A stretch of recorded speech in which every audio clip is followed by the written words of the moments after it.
ఎవడొస్తాడు? రాయికి వరమిచ్చిన రాముడా, ద్రౌపదికి చేరిచ్చిన కృష్ణుడా? ఎవడొస్తాడే? వస్తాడు. ఎవడో? దేవుడు. దేవుడా? మా ఊర్లో ఆ దేవుడికి ఇంకో పేరు రాయుడు. రాయుడా? పెదరాయుడు.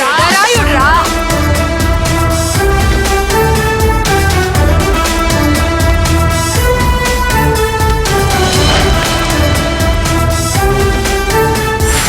అసలేంటే మీ ఆడాళ్ళ గొప్పతనం?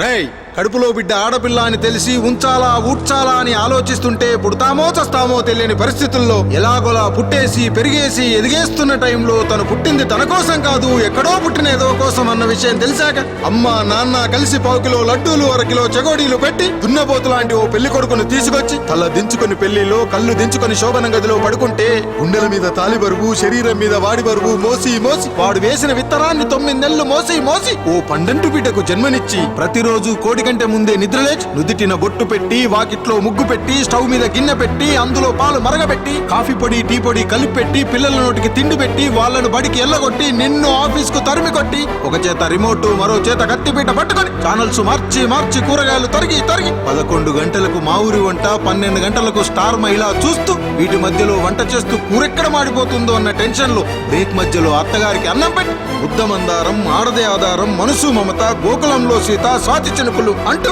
పగలు రాత్రి తేడా లేకుండా సీరియల్లో సమస్యల్ని తన సమస్యలుగా భావించి బరువెక్కిన గుండెతో అలిసొచ్చిన భర్తకు గుప్పెడంత మాడిపోయిన ఉప్మా పెట్టి అప్పుడు తిని పడుకుంటుందిరా. అదిరా ఆడదంటే. అలాంటి నీ భార్యని వదిలేస్తానంటావా? Bloody pool.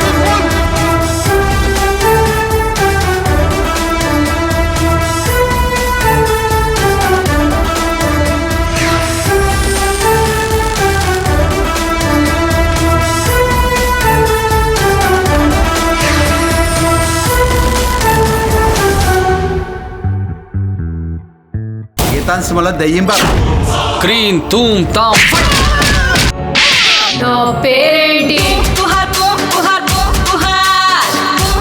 అక్క కూతురు జక్క బండి నువ్వేల చిలక ఎను చక్క నిన్ను పక్క చేసుకు ఎత్తుకు పోతాగా. మోజేలేక